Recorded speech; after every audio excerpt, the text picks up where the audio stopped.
Hi, I'm Kelsey Mays for Cars.com. The 2009 Chevrolet Traverse is the latest and least expensive of General Motors' new three-row crossovers. The others include the Saturn Outlook, the GMC Acadia, and the Buick Enclave. Check out our auto show video for an overview of seating and styling. Here I'm going to talk about how it drives, as well as look at cabin quality and cargo room.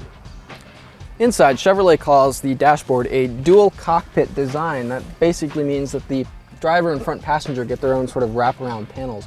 Storage options include a fairly large glove compartment here. There's also a very deep storage well behind the gear shift, and below the center armrest there's another shallow storage well. An overhead sunglass holder is MIA, but there is a pop-up container here above the center controls.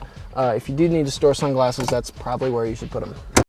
For drivers of different sizes, the armrest in the center moves forward and backward. It's got a very buttery smooth rolling action you'd almost expect in a luxury car. I'm not as crazy about these center controls here for the AC. This is General Motors' sort of corporate faceplate. It's becoming pretty familiar now. The buttons look good. They don't have the premium damping quality that you'd expect that you get in cars like a Mazda CX-9, a Hyundai Veracruz. Where GM does win out is the radio. This is one of the more straightforward designs out there. You can put AM, FM, and XM satellite radio stations into the same list of 6 presets. That's a no-brainer. Every car should do that. It also lets you see what stations correspond to which buttons, so instead of hitting button 1, 2, or 3, you're actually knowing which station you're going to. Another no-brainer, take note, auto industry. You should do that too. Gray plastic bumpers may give the Traverse a down-market look on the outside, but on the inside, once you pop the hatch, it's a pretty kid-friendly setup. These plastic bumpers aren't going to skin up any knees as kids are climbing over here. There's also a sill plate right here. It's also plastic. Pretty heavy-duty setup, not going to get easily scratched.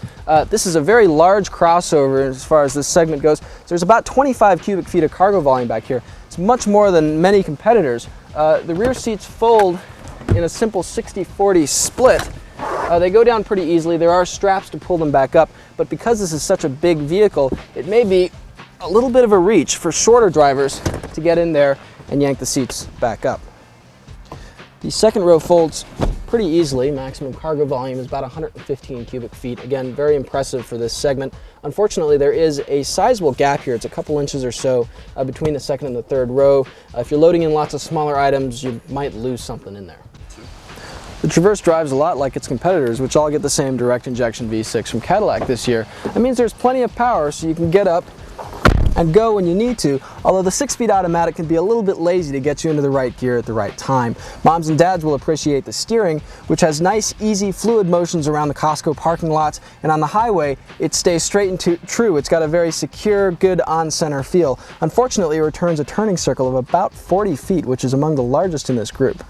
In combined city and highway driving, you're looking at about 19 miles per gallon overall. That's competitive with this segment, although the V6 Toyota Highlander does a little bit better in the city. The Traverse can tow up to 5,200 pounds this year. That is much better than a lot of its competitors. Chevy's latest people mover may not be the most luxurious or engaging to drive in this segment. What it does offer is pretty inventive cabin styling and decent gas mileage considering how big it is. So for all you parents out there who need to seat 7 other people, you got one more to add to your list. For additional information on this car or any other, go to Cars.com and our blog, Kicking Tires.